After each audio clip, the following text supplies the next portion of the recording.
Bonjour à tout le monde. Je vais vous présenter assez rapidement le déroulé de notre webinaire de ce jour. Donc, concernant le déroulé, donc l'introduction qui sera faite tout à l'heure avec Patrice Le Penvisic. 3 parties, contexte, marché. On s'arrêtera à la fin de cette partie avec des questions. Et donc là, je suis accompagné par Soisic Perche qui qui va gérer les réactions, les questions sur le chat. 5 minutes. Ensuite, on aura une partie référence, outils d'accompagnement. Et pour finir, un exemple de développement d'une filière. Donc voilà pour le déroulé. Et donc, je vais demander tout de suite donc à Patrice Le Penvisic de démarrer le webinaire. Bonjour à tous et à toutes. Donc, Patrice Lepenusic, je suis agriculteur à Lauzac, dans le sud du Morbihan, une petite commune de Questenberg Communauté.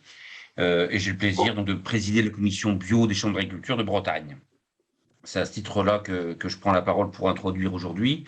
Pour les élus aussi qui sont présents, je suis aussi maire de cette commune de Lauzac et président de l'intercommunalité, donc ça me permet parfois de faire des ponts entre le milieu agricole et le milieu des élus, et notamment sur l'agriculture biologique. Pourquoi ce webinaire? C'est parce que on le voit tous autour de nous, les attentes grandissantes des consommateurs en faveur des produits biologiques. On est actuellement à 6,5% des achats alimentaires et ça représente 188 € par habitant et par an. Donc c'est loin d'être négligeable.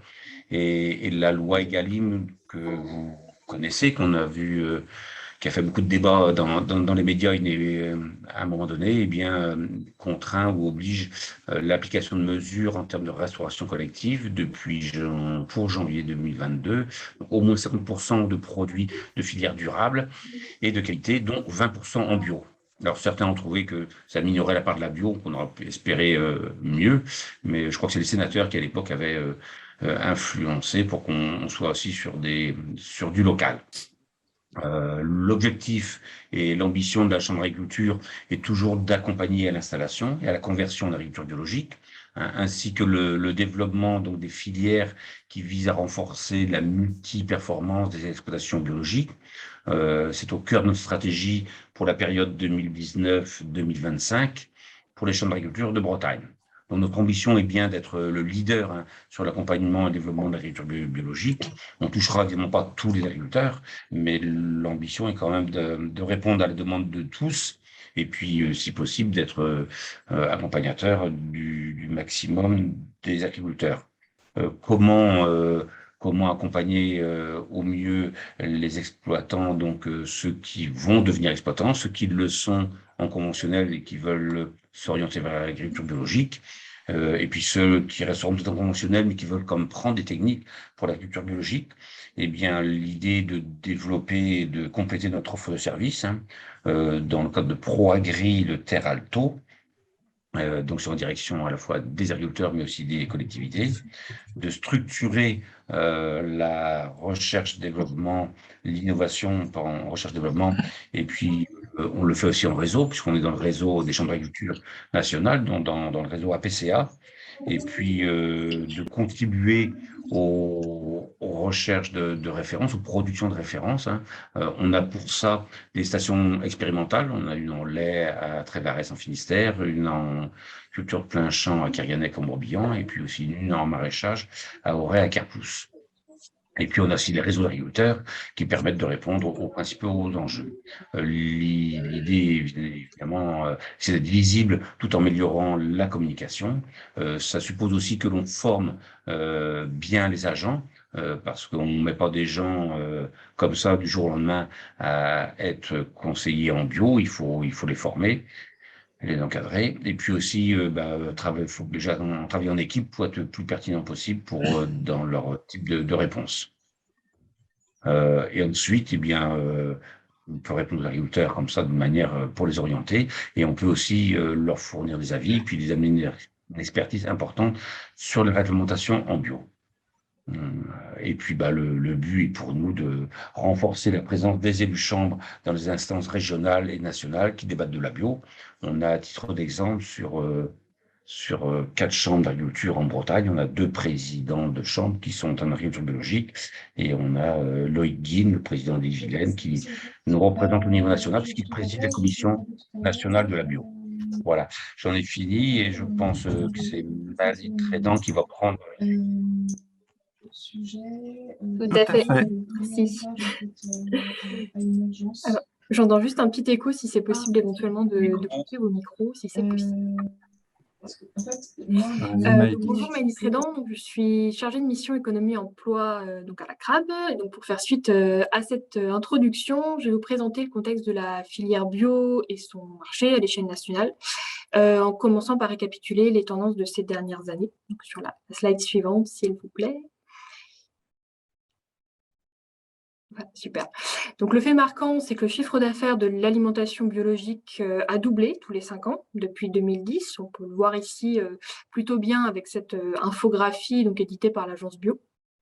Et que malgré donc, les perturbations de la crise sanitaire, nous avons quand même atteint en 2020 les 13,2 milliards d'euros de chiffre d'affaires pour la bio, qui correspondent à un doublement par rapport à 2015. Donc une tendance qui se poursuit, qui ne fléchit pas, en tout cas pour le moment, et qui fait du bio une branche assez dynamique pour le secteur alimentaire.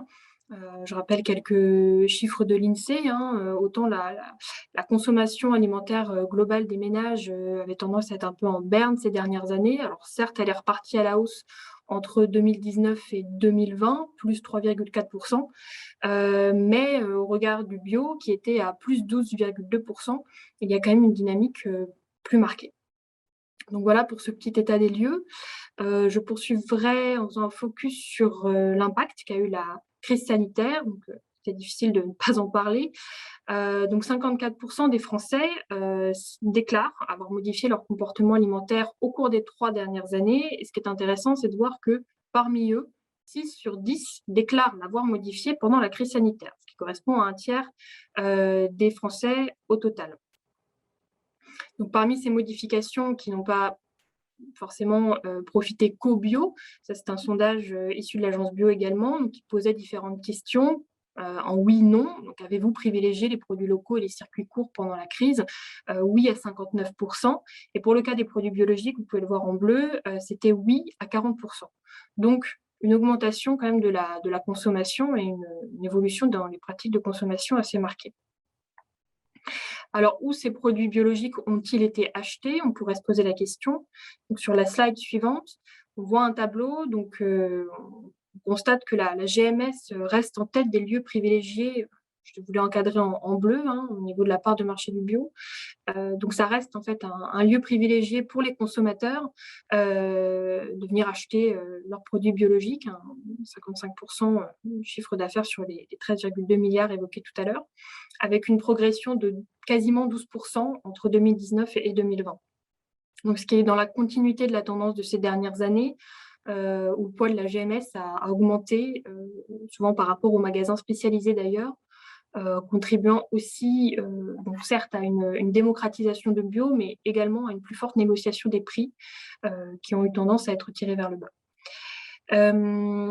Donc, c'est également le total de la distribution spécialisée bio qu'il est intéressant de regarder. On est à quasiment 30% des parts de marché du chiffre d'affaires de bio dans cette catégorie de magasins, avec une progression quand même assez intéressante au global, plus 13,1% entre 2019 et 2020, et en particulier sur la distribution spécialisée bio en réseau, au-dessus, plus 16%. Donc par en réseau, on entend les Biocoop, Leclerc, etc., ces magasins bien identifiés. Donc on a eu une modification dans ce que l'on achetait, mais aussi dans où on l'achetait, et ce de manière assez nette pendant cette crise. Quand toute la question serait de savoir si cela va durer. Alors pour l'instant, sur les 2 premiers trimestres 2021, c'est une tendance qui semble se confirmer, en tout cas dans la distribution spécialisée. Alors que le bio marquait un peu plus le pas en GMS, on a une baisse du chiffre d'affaires par rapport à la même période en 2020.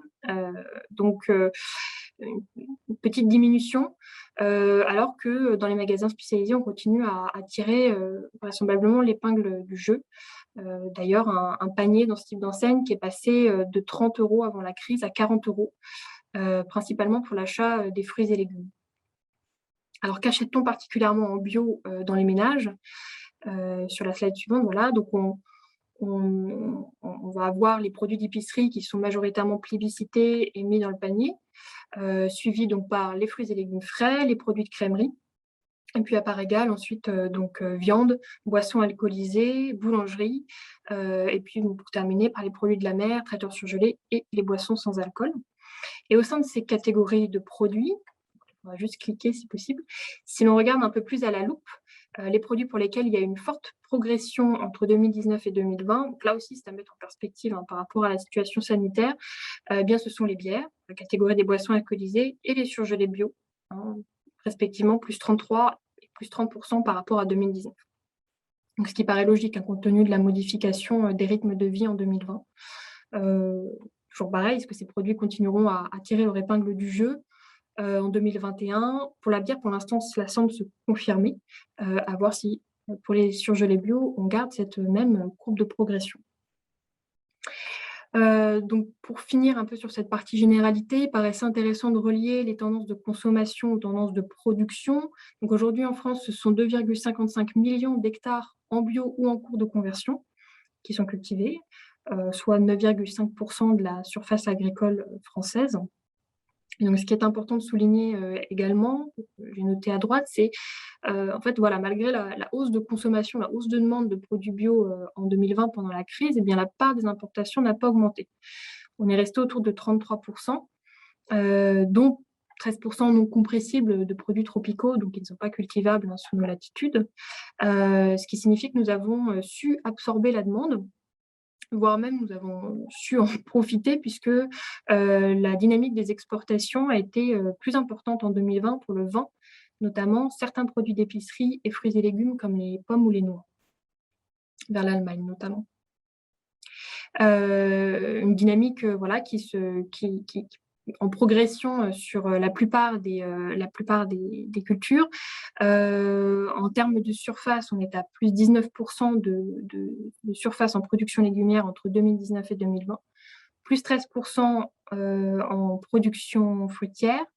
En nombre de têtes, cette fois-ci, pour les productions animales, on est à plus 19% de porcs élevés en bio et plus 13,2% de poules pondeuses élevées en bio également.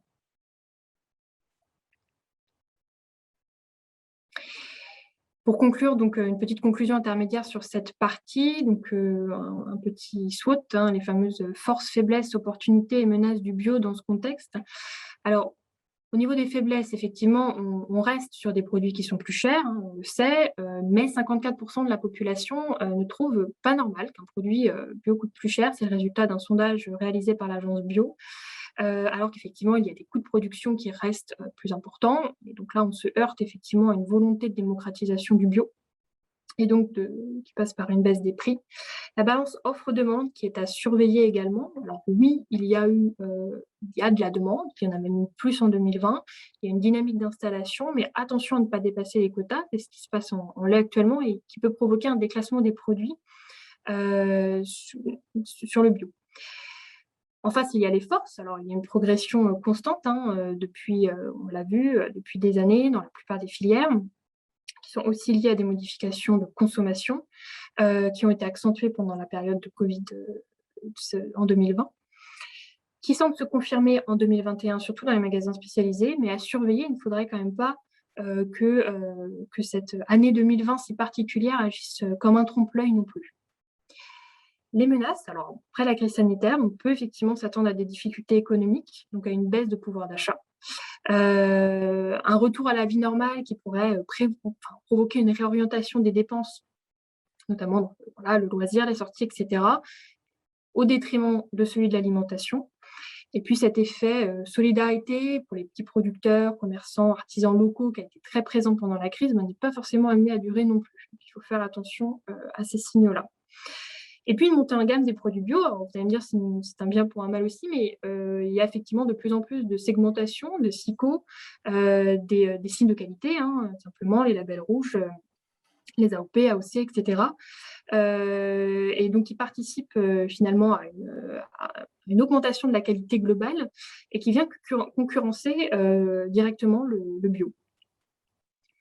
Et en face de cela, les opportunités. Donc, il y a de nouveaux consommateurs qui ont été séduits pendant la crise, notamment les moins de 25 ans, qu'on ne retrouvait pas autant avant cette période. Et puis, les catégories socio-professionnelles des ouvriers et employés également, qui ont rejoint les consommateurs de bio. Donc, si ces gens-là continuent dans leur acte d'achat, il y aura potentiellement également de nouveaux débouchés. Une dynamique d'installation qui est intéressante. On est en 2021 à la même période, même en hausse par rapport à 2020. On était de janvier à mai à 4147 nouvelles exploitations engagées en bio. Donc, c'est quand même une dynamique intéressante. Et puis, des opportunités d'export. Donc, je parlais de l'Allemagne notamment durant la crise, mais pas seulement, qui sont également à exploiter. Merci. Je laisse la parole. Bonjour à tous et à toutes. Donc, moi, je me présente, Jean-Luc Giteau. Je suis responsable de l'équipe système et bio donc, au sein des chambres d'agriculture de Bretagne. Donc, en relation directe avec ce qu'a présenté Maïli et donc avec les hausses de consommation de produits bio, on peut constater donc une augmentation de la production en Bretagne. Début 2021, on avait 3650 exploitations bio. Donc, ça représente aujourd'hui 13% des structures agricoles bretonnes. Donc, ce n'est pas négligeable. Et on a plus de 150 000 hectares, ce qui correspond à peu près à 10% de la SAU bretonne en agriculture biologique. Donc, c'est des chiffres assez voisins, au moins pour les surfaces, avec le niveau national, puisque Maïli disait 9,5% des surfaces au niveau national juste avant. Donc, à noter une… SAU, si tu me permets, Jean-Luc, SAU, juste surface agricole utile, parce que peut-être que tout le monde ne connaît pas les sigles agricoles. Tout à fait. Excuse-moi, merci Patrice. Donc, surface, pour simplifier. Donc, à noter une dynamique de conversion et d'installation plus forte ces 5 dernières années, donc avec un doublement des surfaces et puis du nombre d'exploitations en agriculture biologique. Donc, sur la slide suivante, côté filière, on peut dire aujourd'hui que la Bretagne est la première région de production dans différentes filières. Donc, c'est vrai pour le lait, les légumes et les poules pondeuses. On est deuxième région pour la production porcine bio. Et en Bretagne, on a environ 2/3 des exploitations bio qui sont en lait et en légumes. Voilà, de façon assez succincte pour un panorama des filières en Bretagne. Je laisse la main maintenant à Maude pour faire un zoom sur la filière laitière. Oui, bonjour, je me présente très rapidement. Je suis responsable de l'équipe économie-emploi et là, j'interviens ce matin sur le lait parce que c'était mon dossier de référence. Et on va directement zoomer sur quelques chiffres bretons de la filière. Alors, cet été, on comptabilisait 818 élevages laitiers en Bretagne qui livrent à l'industrie. Il y a un petit différentiel avec les chiffres présentés par Jean-Luc Giteau. Ce sont les élevages qui finalement sont organisés en circuit court, puisqu'il y a aussi une forte dynamique de circuits courts dans la région Bretagne. Alors, ce nombre d'élevages autour de 820 du coup cet été, c'est un nombre qui est finalement en doublement en 5 ans. Donc, on est sur une dynamique de croissance importante. Et cette croissance, elle ne se traduit pas pour l'instant par une baisse de prix du lait. On est à un prix payé autour de 444 € des 1000 litres en juin dernier. Donc, c'est un prix qui rémunère la qualité du lait. Quand on prend en compte la qualité du lait, on est même à 483 € payés aux producteurs. Donc, c'est largement supérieur au montant qui est payé aux éleveurs en conventionnel, 358 € des 1000 litres. Alors, pourquoi est-ce qu'on évoque des déclassements ou des difficultés? Maïli Trédan en a également glissé un mot. Le marché du lait est en croissance. En Bretagne, la collecte laitière bio, c'est autour de 240 millions de litres. Ça représente à peu près 4% de la production laitière bretonne. 240 millions de litres, c'est une croissance de 11% en une année. Et c'est une croissance qui fait suite à d'autres années vraiment de croissance de la production. Donc, c'est un dynamisme important. Mais qui dit croissance de production ne dit pas toujours un phasage complet avec la croissance de la demande. Et là, on se retrouve en ce moment dans une situation où la production a augmenté en Bretagne et au niveau français. La demande est moins dynamique que par le passé. Ça dépend un peu des produits, mais on voit bien que pour la plupart des produits vendus en magasin, les produits biologiques s'en sortent moins bien en ce moment que les produits conventionnels. C'est en rupture avec les tendances tendance des années passées, mais ça fait que c'est un petit peu compliqué à gérer. Alors, ce que font les opérateurs pour gérer cet excès aujourd'hui de lait bio qui est temporaire, c'est des déclassements techniques. Une partie de la production laitière bio ne va pas être valorisée en produits bio, mais en produits, par exemple, dans des filières de lait issus de vaches nourries sans OGM, ou alors carrément en filière conventionnelle. Ça permet d'éviter de faire une pression sur le lait bio, puisqu'on sort une partie des volumes dans d'autres filières. On fait une forme de dégagement finalement. Les autres moyens de gérer ces aléas de marché, c'est déjà de maintenir un niveau de collecte souhaité, c'est de piloter les conversions. Donc, on sait qu'aujourd'hui, la tendance est plutôt à mettre un frein très fort sur les conversions d'élevage laitier en bio, mais c'est une évolution qu'on pense temporaire parce qu'on sait que la demande, malgré tout, est en croissance. Là, on a des aléas ponctuels, mais on s'attend bien à une croissance de la demande et puis il faudra aussi remplacer les éleveurs laitiers bio qui partiront à la retraite. Donc, pour le moment, en tout cas, les prix se maintiennent. Si on passe à la diapo suivante, on voulait aussi vous faire une illustration. Alors là, sur le volet de la filière longue, on ne parle pas des circuits courts ici, mais ce que vous voyez à l'écran, c'est les industriels laitiers qui sont présents en Bretagne. Et finalement, tous, aujourd'hui, ont une offre de produits laitiers biologiques. Certains sont des historiques du secteur, comme Lactalis ou encore Tribal Noyal. C'est vraiment des pionniers qui étaient déjà présents dans la grande surface dans les années 90. D'autres sont plus récents. C'est le cas notamment de Sodial qui, en Bretagne, finalement, a développé l'activité laitière bio assez récemment. Et d'autres ont une activité bio, mais qu'ils ne vont pas faire en Bretagne. Savencia, par exemple, a des produits bio, mais ce n'est pas des produits fabriqués dans notre région. Ce qu'on peut noter aussi au travers de cette rapide image, c'est que finalement, on a quand même des gammes qui se sont beaucoup élargies. Vous voyez là une disparité de produits. Donc ça, c'est une manière de stimuler la croissance de la consommation, cet élargissement de gamme. Et voilà l'autre point que je souhaitais soulever.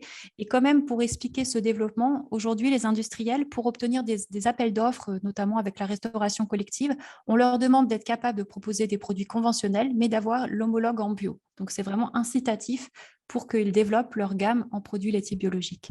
Et j'en termine là sur le lait. Merci. Merci Maude. Donc, on a quelques minutes là pour répondre à des questions ou à des remarques que vous pourriez faire. Donc, Swazik, peut-être au niveau du chat, qu'est-ce que tu as pu noter?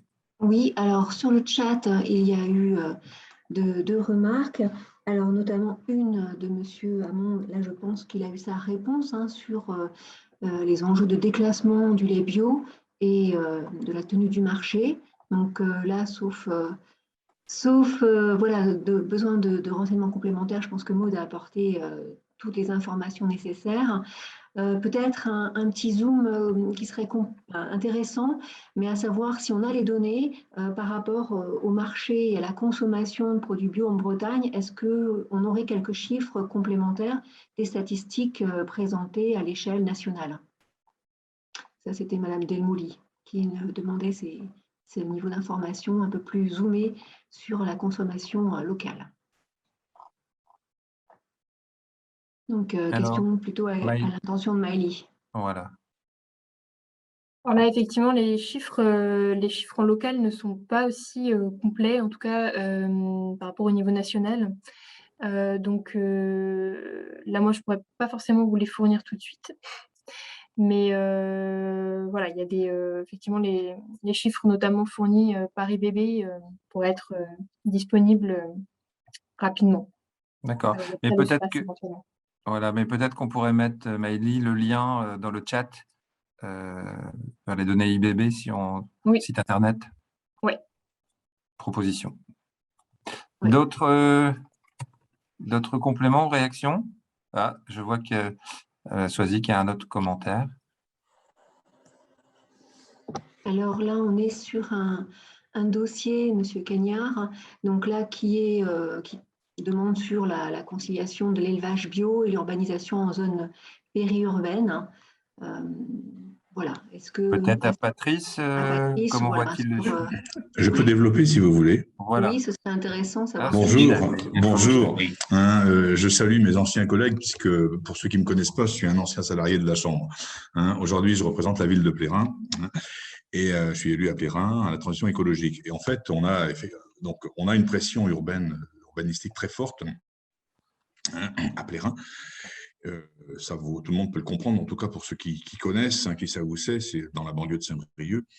Et on a des élevages. Moi, j'ai un voisin qui est producteur de lait qui aimerait bien se convertir à la bio.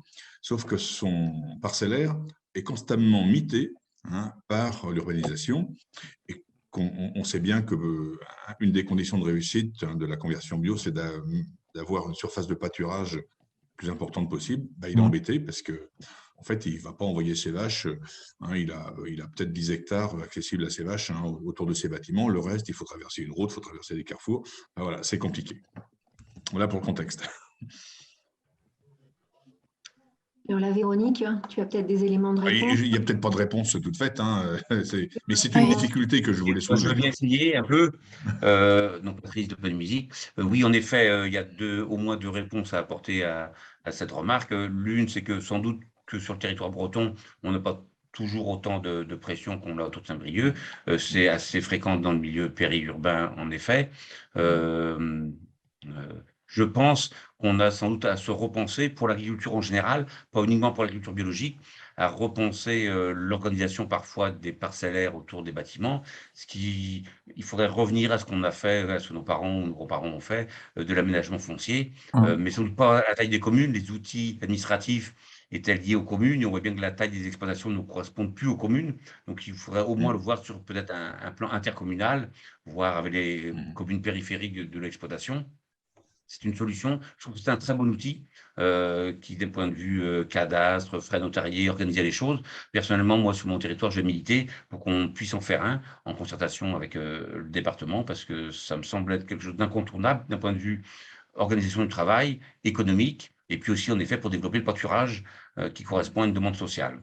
Ça, c'est la première chose. La deuxième chose, pour l'agriculture biologique, on est assez nombreux à pratiquer en Bretagne ce qu'on fait traditionnellement dans l'est de la France, en Allemagne, c'est-à-dire que les animaux sortent peu autour des bâtiments pour des raisons d'accès ou parce qu'on est habitué à aller chercher des fourrages à mettre les fermes dans les villages, comme en Allemagne ou en Alsace, et on va chercher l'herbe parfois de manière mécanisée plus loin. Alors, c'est moins de pâturage, mais on ramasse comme de l'herbe fraîche tous les jours en auto-affouragement pour les animaux. Ça peut être un palliatif quand on ne peut pas amener les vaches au champ.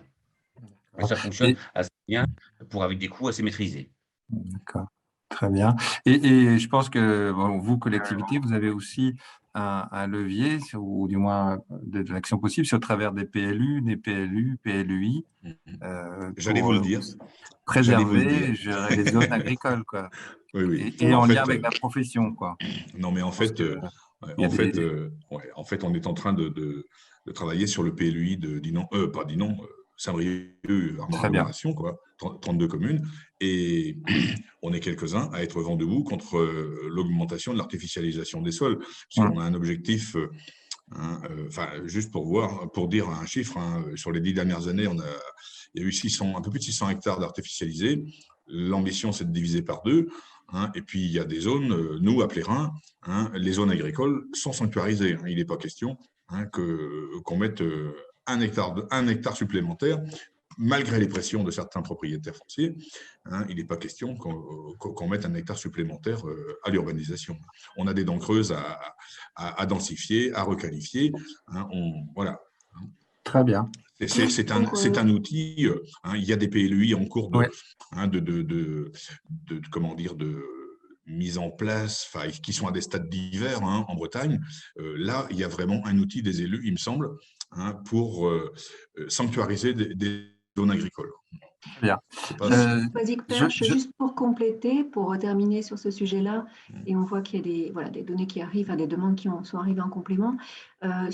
En volet d'accompagnement des chambres d'agriculture, quand on n'a pas d'outils d'aménagement foncier complet, on a aussi une offre de prestations d'accompagnement des échanges parcellaires à l'amiable. Et donc, on a fait quand même de belles opérations en Bretagne ces dernières années pour accompagner les échanges entre agriculteurs ou entre propriétaires. Voilà, on a une action, un levier d'action là-dessus, sur de la médiation et de l'information. Tout à fait. Et on pourra vous intégrer dans le chat le lien vers, il y a un webinaire qui a été fait sur le foncier dans les actions précédentes. Je vous propose qu'on avance, puisque pour qu'on puisse tenir notre timing. Et je demanderai du coup à Jean-Luc de prendre finalement sur les références et recherches au niveau Chambre d'agriculture. Et donc, en matière de production de références pour relever les défis de demain, on s'appuie essentiellement sur nos 3 stations de recherche, donc qu'a cité Patrice en introduction, donc à savoir Kerguenec sur les cultures, Auray en maraîchage et Trévarez en filière lait. On est actuellement engagé sur 30 projets de recherche en partenariat avec l'INRAE, les instituts techniques et IDB, mais également des acteurs de développement et des écoles. Parmi les thématiques de recherche appliquées, on peut citer donc les nouvelles technologies et la robotique pour faire face à différents enjeux et notamment le temps de travail et la pénibilité et notamment en maraîchage. L'alimentation des cultures et des animaux, la santé animale et des plantes, et puis la conduite des cultures et des troupeaux en lien avec les besoins d'adaptation, notamment les besoins d'adaptation face à la réglementation. Donc, tous ces travaux visent à anticiper des évolutions de société et à répondre à des enjeux comme la durabilité, l'attractivité des métiers, donc en lien avec la question du travail notamment, l'adaptation de pratiques, les attentes sociétales en matière de qualité de produits, de santé, puis de préservation de l'environnement. Et puis les nouvelles filières, comme par exemple la consommation croissante de protéines végétales. Ces références sont diffusées donc, vers différents publics, donc que ce soit des agriculteurs, des porteurs de projets, des collectivités, des industriels, des écoles, et via différents canaux. Donc, on organise régulièrement des portes ouvertes, des rendez-vous techniques et des démonstrations, et également des formations. On accompagne également les différents acteurs de façon individuelle, et on va prochainement proposer de nouvelles formules de groupe qui vont à la fois concilier collectif, individuel, et puis appui en distanciel. Donc, ces différentes modalités de transfert visent à répondre à différents besoins, donc des besoins d'autonomie décisionnelle, des besoins d'innovation, un partage d'expériences, notamment par les modalités collectives, que ce soit groupe ou formation, un besoin de sortir de la ferme et de se ressourcer, c'est ce qui nous est exprimé parfois par certains, et puis un besoin de diffuser des repères technico-économiques, alors à deux moments clés, donc avant l'installation ou la conversion, mais également pour les premiers pas en bio. Donc, pour suivre notre actualité, on a une newsletter qui s'appelle Cap Bio Info, qui est diffusée tous les 2 mois. Donc, elle aborde à la fois les évolutions de la réglementation, les aides, les références et des témoignages. Et puis, on a également un agenda qui renvoie vers nos formations et nos journées techniques. Donc, ce qu'on vous propose, c'est à vous qui êtes inscrits à ce webinaire, c'est de vous y abonner. Et pour ceux qui verront le webinaire en replay, ils pourront s'abonner par l'intermédiaire de Catherine Le Saint, dont le mail s'affiche sur votre écran. Donc, par ailleurs, vous êtes conviés à participer à nos prochains rendez-vous techniques qui sont prévus la semaine du 5 au 7 octobre, avec 4 rendez-vous qui aborderont la monotraite, l'aménagement des parcours volailles et la gestion des adventices et des différents bioagresseurs en légumes de plein champ. Donc, on accompagne les agriculteurs et les porteurs de projets à différentes étapes. Donc, que ce soit depuis l'installation ou la conversion, en passant par différents questionnements qu'il peut y avoir en cours de carrière, notamment des choix stratégiques d'exploitation, et puis jusqu'à la transmission. Donc ça, on le fait depuis plus de 25 ans. On a aujourd'hui 35 experts dans les principales filières bretonnes. On a renforcé nos moyens ces 5 dernières années. On a quasiment doublé nos moyens humains ces 5 dernières années. Et on est accompagné donc par 20 élus, comme le disait Patrice, 20 élus bio, donc 2 présidents de chambre, au niveau de l'Ille-et-Vilaine, Loïc Guine et puis Jean-Hervé Cogan dans le Finistère, ce qui nous permet d'être présents dans différentes instances, que ce soit au niveau régional ou national. Aujourd'hui, tout accompagnement individuel et collectif confondu, on accompagne 40% des agriculteurs et porteurs de projets en bio. Donc, tous ces travaux sont conduits avec différents partenaires, donc des partenaires scientifiques au niveau recherche qu'on a pu citer tout à l'heure, des partenaires techniques et puis des partenaires financiers, comme vous pouvez le voir sur l'écran. Sur l'accompagnement des collectivités. Ok. Donc, concernant l'accompagnement spécifique des collectivités, mais aussi des acteurs de la filière, donc on peut citer plusieurs exemples d'accompagnement. Hein. On a notamment des actions qui sont conduites sur les bassins versants, donc en lien direct avec les enjeux de qualité d'eau, avec un service développé sur l'implantation des couverts végétaux avant la récolte de la culture précédente. Donc, c'est le service qui s'appelle MaxiCouvre. On a également développé depuis 2 ans un accompagnement sur le désherbage mécanique qui concerne à la fois les agriculteurs bio, mais aussi les agriculteurs conventionnels, donc en lien direct avec les enjeux et les objectifs d'Ecophyto en matière de réduction d'usage des herbicides. On travaille également sur la faisabilité de relocalisation de légumineuses à graines. Et on va vous montrer une vidéo juste en fin de cette diapo. Et on a aussi une demande des meuniers de travailler sur la qualité du blé bio. Voilà, donc on est impliqué dans la démarche Terre de Source, donc avec EBR. C'est quelques exemples hein, pour vous dire que globalement, on a différents enjeux qui sont recherchés. Et dans ce cadre, un appui est réalisé au sourcing de producteurs en cohérence avec la loi Egalim. Alors, notre démarche, elle se résume autour de différentes actions. Donc, une action de diagnostic d'état des lieux, une action de définition de la stratégie territoriale ou industrielle quand on travaille avec un industriel.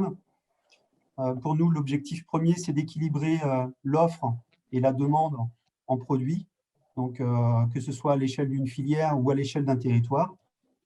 Et on accompagne également le déploiement ou la mise en œuvre du plan d'action et donc la conduite des projets.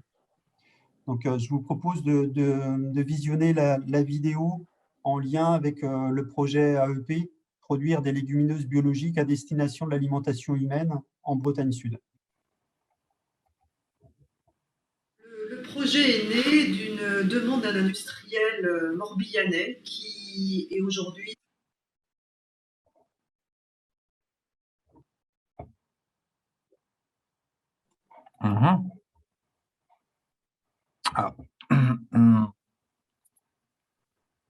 Comme de son, hein, je crois. spécialisé en transformation de plats végétariens, notamment des qui est à la recherche de matières premières locales et notamment de légumineuses comme la lentille corail, le pois cassé, le pois chiche et le haricot rouge.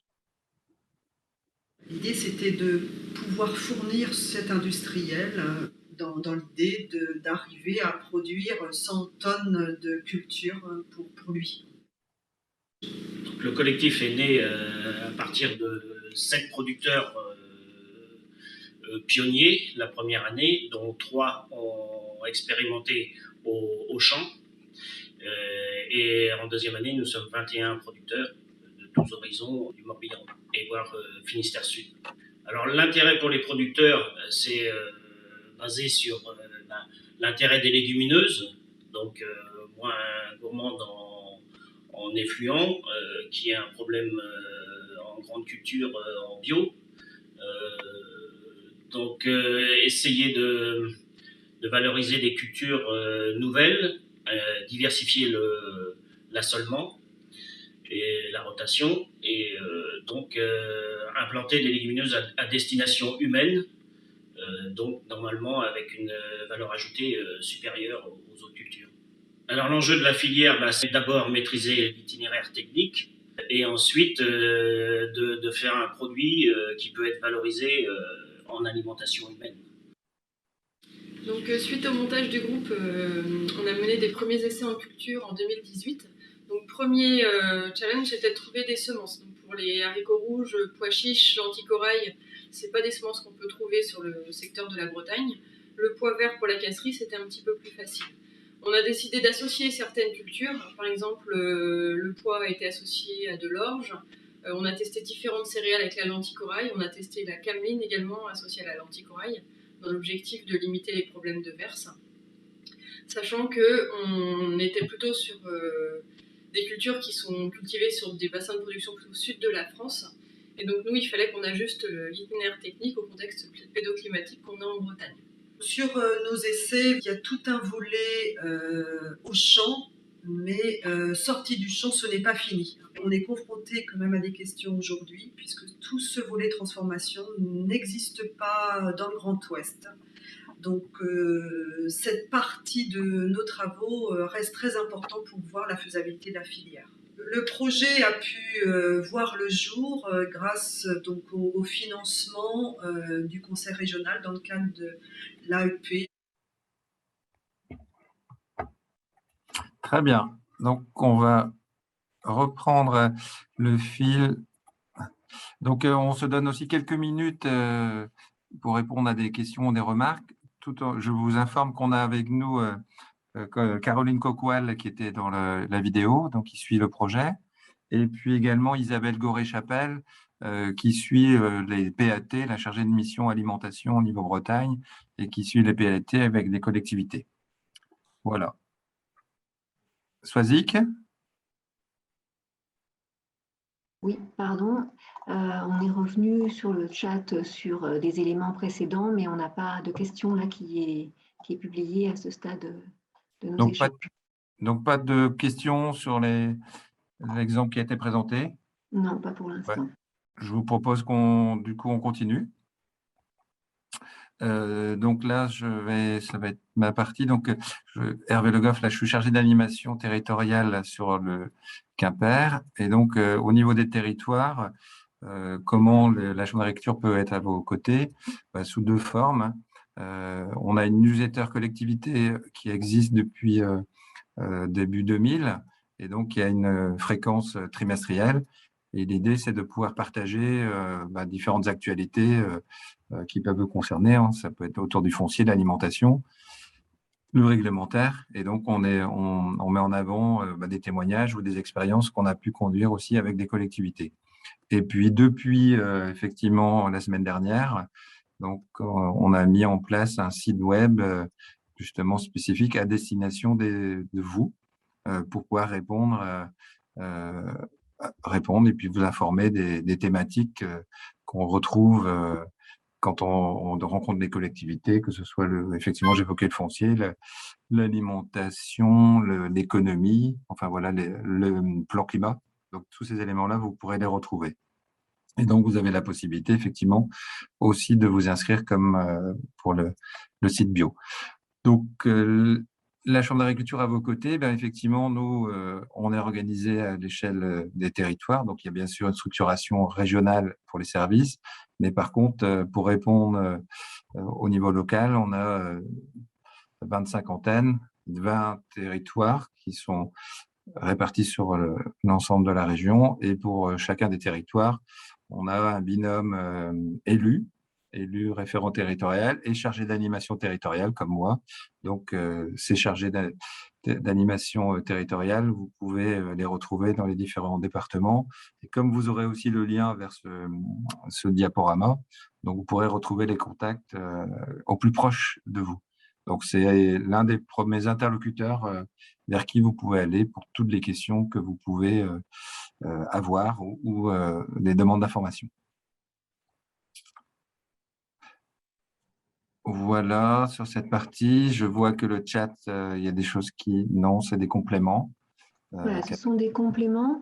Je vais en profiter puisqu'on est un petit peu en avance sur le timing pour repréciser quelques éléments. Il y a notamment un travail qui a été cité, qui est le travail que l'on opère aujourd'hui avec Terre de Source.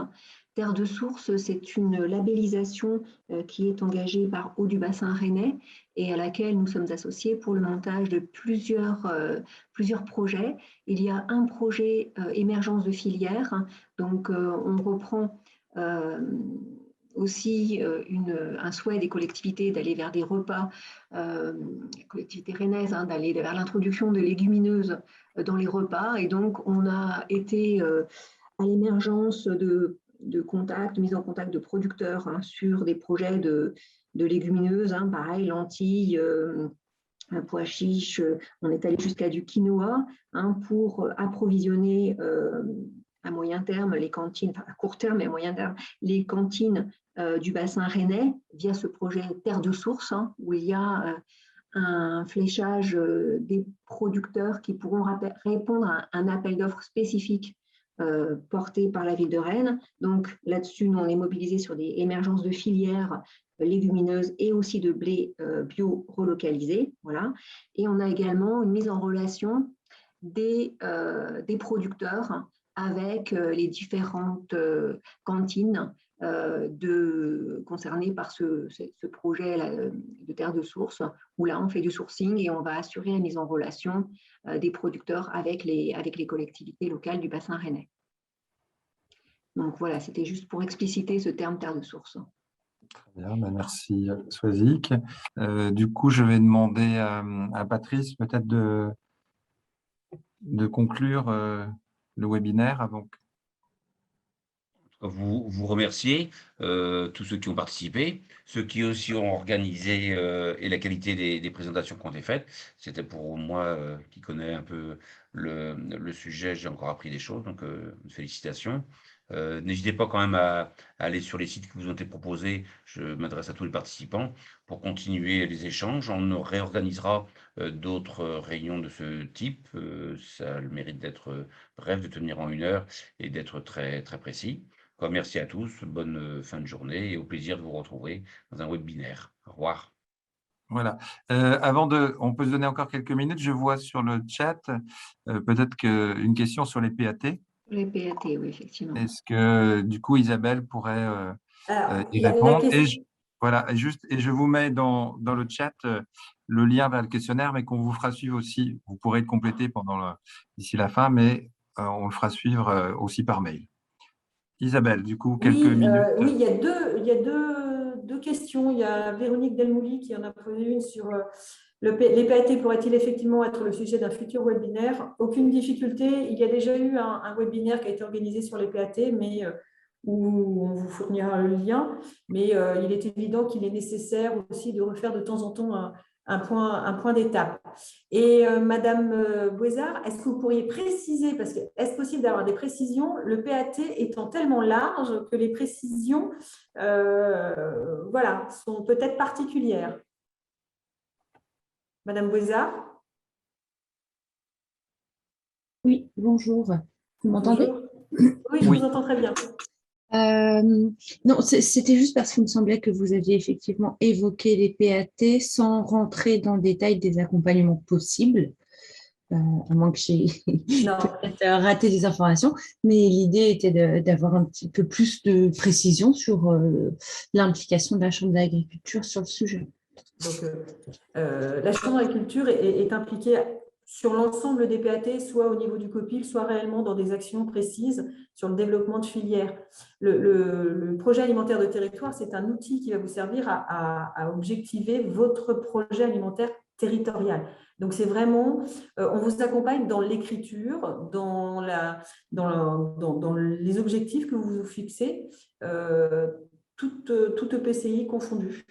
Est-ce que, voilà, et n'hésitez pas à revenir vers moi. Vous êtes sur quelle collectivité? Guingamp Pampa l'agglomération. D'accord. C'est Julien Lignot qui est en lien avec vous pour les PAT. D'accord. Très bien. D'accord, qui se trouve à la Chambre d'agriculture de Plérin. Ok, très bien. Donc, n'hésitez pas à faire contact avec lui et s'il y a quoi que ce soit, de toute façon, on trouvera une réponse.